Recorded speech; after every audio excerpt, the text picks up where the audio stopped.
Burn your vision board. Rip up that 5-year plan you wrote last New Year's Eve. Throw away the journals where you plead with the universe for what you want. They are not helping you. They are making you weak. They keep you tied to a future that does not exist, serving something that has not arrived. You have been taught that success requires a goal, a polished, perfect destination somewhere ahead. But look at your life honestly. Really examine it. Has chasing that goal made you stronger, or has it made you anxious? Has it given you control, or has it turned you into a servant of an outcome you cannot predict? Niccolò Machiavelli, one of the most misunderstood strategists in history, did not operate through goals. He did not depend on hope. He did not wait for approval from the world. He relied on something colder and sharper. He relied on a method. A goal is a wish, disguised as a plan. A method is a siege. And if you are tired of wishing, if you are exhausted from climbing ladders only to discover they are leaning against the wrong wall, then you are ready to hear the truth. But understand this clearly, this is not self-help. This is self-conquest. Most people spend their entire lives in a state of becoming, always waiting for the promotion, the relationship, the money, the body. They live in the not yet. Because they live in the not yet, they feel empty in the present. They become fragile. One unexpected strike from life, one shift in fortuna, and they collapse. Because their entire identity was attached to a goal they had not achieved. Machiavelli understood that the world is chaos. He called it fortuna, the violent, unpredictable river of fate. If you build your house on the banks of a river called goals, you will drown when the flood arrives, and the flood always arrives. What I am going to show you today is how to stop building on the riverbank and start becoming the river itself.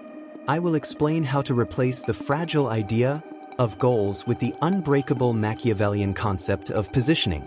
When you understand this, you stop worrying about success or failure. Those terms lose meaning. You simply move forward. You become inevitable. You become a force that cannot be stopped because you are no longer aiming at a single target. You are expanding in every direction. But to do this, you must destroy the part of yourself that loves to fantasize, the part that gets a dopamine rush just from talking about what you plan to do. You must silence the inner child who wants rewards and awaken the strategist who demands power. The method is simple, but it is not easy. It requires you to see your life not as a story, but as a battlefield. And on a battlefield, you do not hope, you maneuver.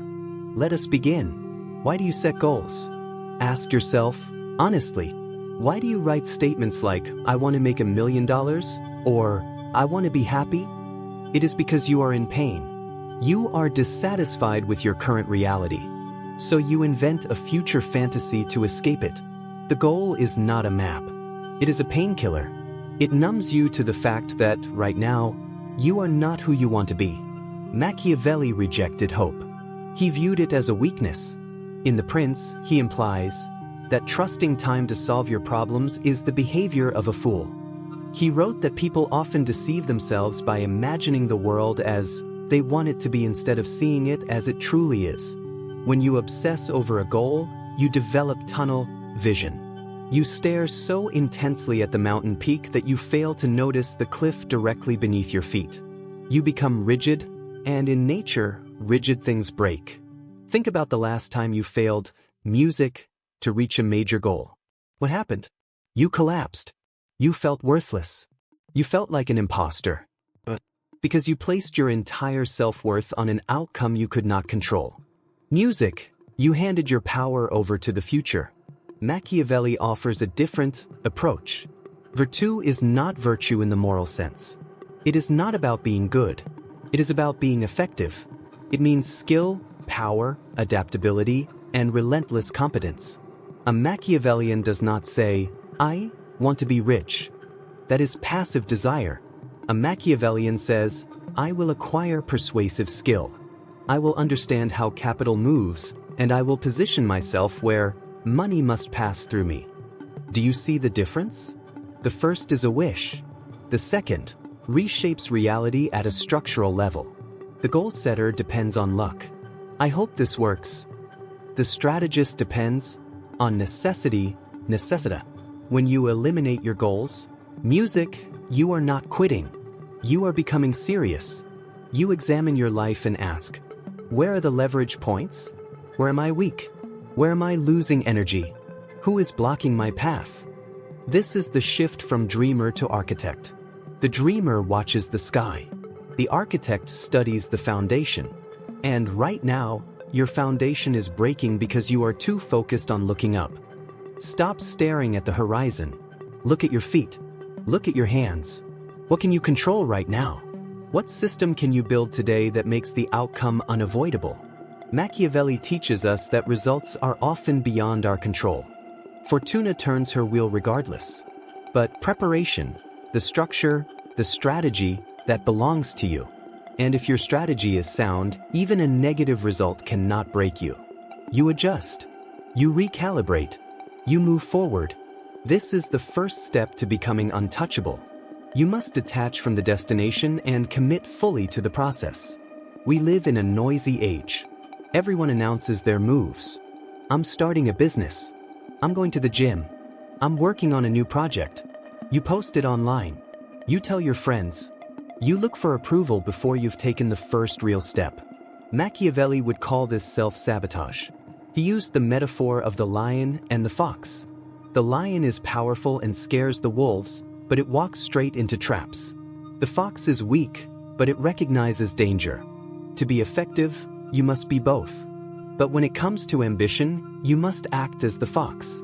When you declare your goal, two things occur. First, your brain releases dopamine. You receive the chemical reward of success without earning it. You feel good. You feel finished. And because you feel finished, the drive to act fades. You have conditioned yourself into complacency. Second, you create opposition. The moment you tell others what you want, you invite resistance. Envy, doubt, and quiet hope for your failure appear. Not always consciously, but they exist. You give people a target. Machiavelli advised that a ruler should never reveal true intentions until action is already underway. One must be a skilled pretender and concealer, he wrote. Remove your goals from your profile. Remove them from conversation. Move quietly. This is not only about secrecy. It is about preserving energy. Talking drains power.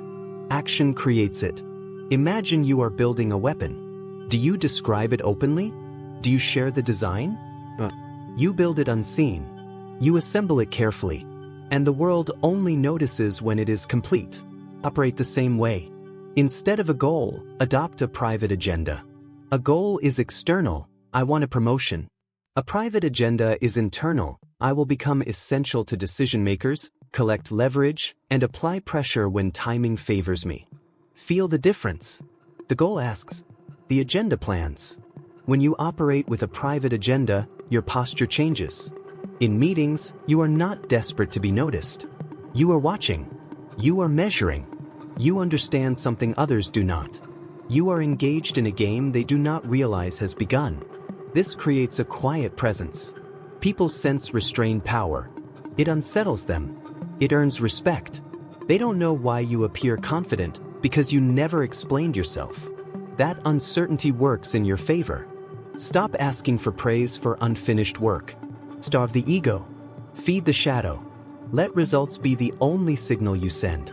This is where most people fail. You set a goal. You work. You give things up. Then life interferes. Illness. Market collapse. Plus, the goal becomes unreachable. The goal-focused person collapses with it. They complain. They feel wronged. They sink into despair. They believe the world is against them. The Machiavellian reacts differently. He understands that fortuna, luck, fate, chaos, is unpredictable and uncontrollable. She does not respect plans. If you cling to a rigid goal, chaos becomes your enemy. If you build a Machiavellian system, chaos becomes an asset. Machiavelli wrote that it is better to act boldly than cautiously, because fortune favors force over restraint. This means confronting reality directly. When the plan breaks, you do not stop. You confront the new conditions. Eliminate the idea of Plan A and Plan B. There is only the objective and the terrain. The objective is power, freedom, control, resources. The terrain is what exists right now. If the terrain shifts, you do not complain that the map is wrong. You discard the map and study the ground. If you lose your job, the goal-focused person says, "My path to becoming VP is over. I failed." The strategist says, "The terrain has changed. I am now mobile. My urgency has increased. I will use this pressure to move into a higher leverage field I avoided when things were comfortable." The event is identical. The response is not. One is broken by reality. The other uses it. This is anti-fragility. Position yourself to benefit from disorder. Don't build a glass castle. Build a fire. The wind can blow out a candle, but it feeds a fire. When you have goals, you are the candle. You fear the wind. When you have a power-based method, you become the fire. You welcome the wind. You welcome challenge.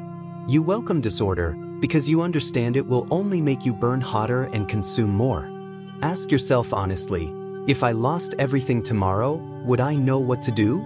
If the answer is no, you are too attached to your current sense of stability. You have become soft. You need to mentally rehearse the collapse of your life. Machiavelli spent years in exile. He was tortured. He was stripped of status and position. Did he surrender? He sat in the dirt and wrote The Prince. He transformed exile into one of the most influential political works ever written. He did not regain power in Florence the way he intended. He achieved something larger. He conquered the future. He turned suffering into ink.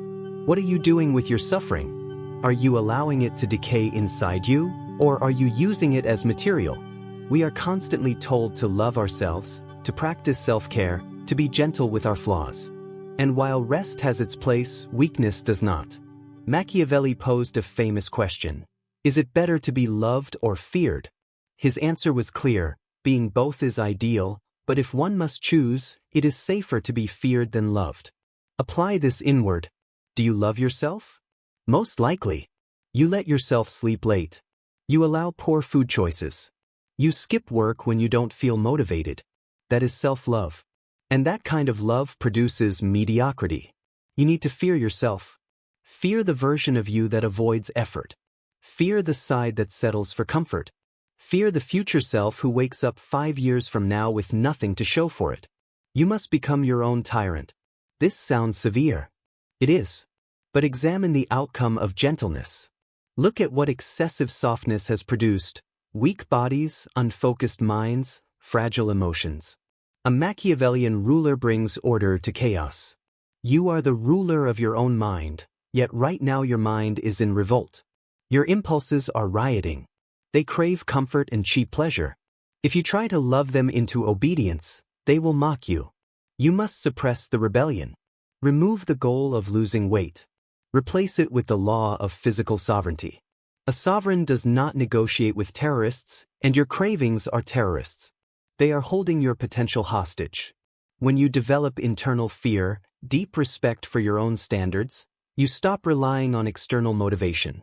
You no longer need a video to energize you. You no longer depend on quotes. You act out of necessity. You act because you must. The alternative is enslavement to impulse. And here is the paradox. When you are strict with yourself, you become free. Discipline is the only real freedom. When you command yourself to do what is difficult and you follow through, you experience a power no goal can provide. You feel dangerous. You enter a room knowing you can control yourself and therefore influence the space around you. Most people cannot control what they eat in the morning. How can they expect to control negotiations? How can they expect to shape their destiny? Establish law within yourself. Write your own constitution. I do not complain. I do not announce plans. I execute them. I do not react to insults. I examine them. Break the law and impose consequences. Honor the law and reward yourself. Be a fair ruler, but be a strong one. So if goals are removed, what replaces them? What does the Machiavellian power method look like on an ordinary weekday? It rests on 3 pillars: positioning, leverage, and adaptability. Positioning. Stop asking what you want to achieve. Start asking where you need to stand. If you want wealth, place yourself where money flows. Do not set a goal to earn a specific amount. Stand where that amount is exchanged. Learn the language there. Adopt the norms. If you want strength, place yourself in environments of resistance. Success is not a race, it is a location. Move your body and mind to places where success becomes a natural outcome. Leverage. Goals move in straight lines. 1 + 1 = 2. Leverage multiplies results. 1 + 1 becomes 10. Machiavelli did not fight every battle alone. He formed alliances. He used other forces. Examine your own life. Are you relying on brute effort for everything? How can you use technology? How can you use other people's time or capital? The strategist asks how to produce the greatest outcome with the least required effort. This is not laziness. It is efficiency. It preserves energy for decisive action. Adaptability. Begin each day by reading the environment. Read the market. Read your own energy. If energy is low, focus on strategic thinking. If energy is high, execute. Do not force action simply because a schedule demands it. Be fluid. If the door is locked, find another entry. If the window is blocked, dig beneath it. If the ground is too hard, wait until conditions change. Keep moving, but never hesitate to adjust direction. This method is easier because it removes the emotional weight of failure. You cannot truly fail when you are always adjusting. At most, you experience delay.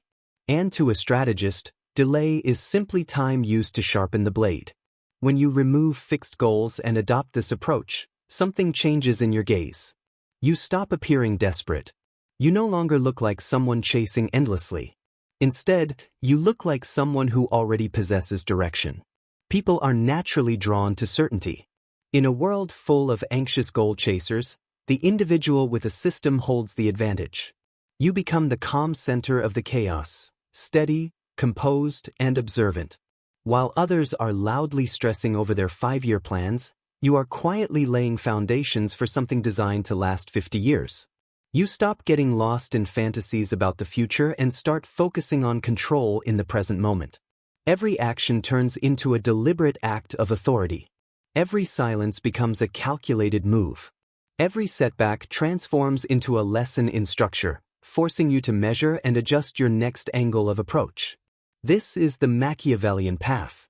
It is not meant for everyone. It is demanding. It is isolating. It requires you to eliminate the part of yourself that waits to be rescued. No one is coming to save you. No goal will rescue you either. Only you can do that. And you will succeed not through hope, but through command. At this point, you are fully awake. You have faced the depth of your own ambition and did not look away. However, understanding the philosophy is only the beginning. The mind is a difficult servant. It will attempt to return to old patterns. It will try to create a new goal the very next morning. You must observe it closely. You must protect the throne of your mind. There is one specific trap that ruins even the most capable strategists. It is the trap of emotional leakage. The moment when feelings are allowed to control strategy. Machiavelli warned against this above all else. In the next video, we will break down exactly how to detach from your emotions so completely that manipulation no longer works on you. You may think you are calm, but you do not yet understand what true stillness means. Click here. Let's go deeper.